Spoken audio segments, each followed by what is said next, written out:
Cerramos un trimestre con muchas idas y venidas para la renta variable. Al final, si solo miramos las rentabilidades, parece que todo ha ido sobre raíles, pero todo lo contrario. Comenzamos junio y principios de julio con las mayores divergencias en comportamiento de los últimos años, con algunas de las grandes tecnológicas liderando las rentabilidades y empujando mucho a los índices. Tanto es así que las bolsas estadounidenses se apuntaron subidas muy fuertes, mientras la mayoría de las compañías que lo componen caían. Esto obviamente ha sido muy desafiante para la gestión activa.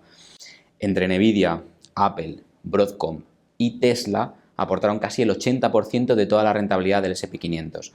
Esto hizo que los norteamericanos se distanciaran bastante del resto de geografías. Pero la situación cambió desde el dato de IPC que se publicó el 10 de julio.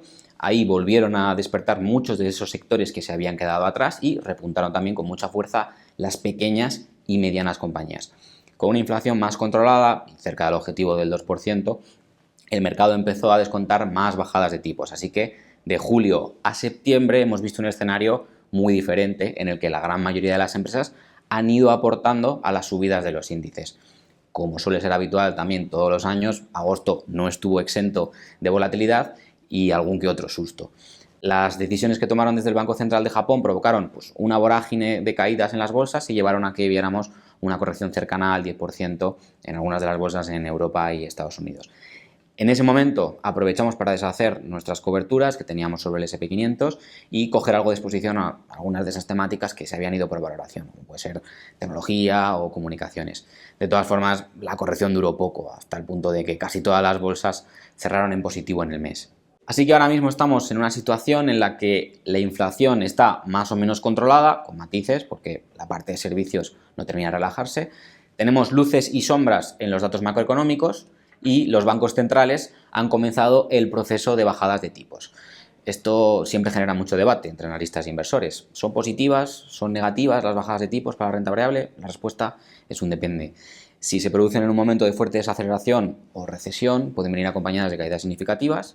Durante este siglo tenemos algunos ejemplos que fueron bastante dramáticos, como la burbuja.com, la crisis financiera o la pandemia. En todos ellos las bolsas cayeron a plomo en los meses siguientes, aunque en el caso más reciente, la COVID, vivimos una recuperación meteórica en apenas medio año. En cambio, si los bancos centrales deciden relajar sus políticas monetarias sin los fantasmas de recesión, el resultado es bastante diferente. Tenemos los casos de 1984, 1989 y 1995.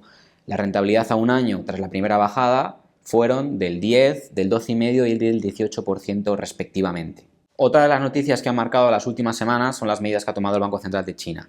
La idea es reactivar el consumo, volver a incentivar el mercado inmobiliario y, lo más importante, atraer al inversor extranjero. De momento, esto ha sido bien recibido por el mercado y las bolsas chinas han subido muy fuerte estas semanas. El Hang Seng, de hecho, ha rebotado más de un 20% en apenas unos días y han vuelto a surgir nombres que teníamos casi olvidados como Alibaba, JD, Baidu o Tencent. Las valoraciones siguen siendo muy bajas porque no han dejado de caer desde el 2021 y es obvio que muchas de estas compañías van a ser importantes durante esta década y la siguiente, pero tampoco debemos olvidar la inseguridad que nos genera el gobierno chino y lo deprimido que sigue el consumidor asiático. Por eso nos mantenemos con cierta cautela y seguimos apostando por la inversión indirecta, principalmente a través de compañías europeas. Afrontamos la última parte del año positivos para los activos de riesgo, pero conscientes de que vamos a tener algunos eventos que nos pueden originar volatilidad. El primero ya lo sabemos, que es la geopolítica, tanto Oriente Medio como esa parte de Taiwán, China y la relación con Estados Unidos.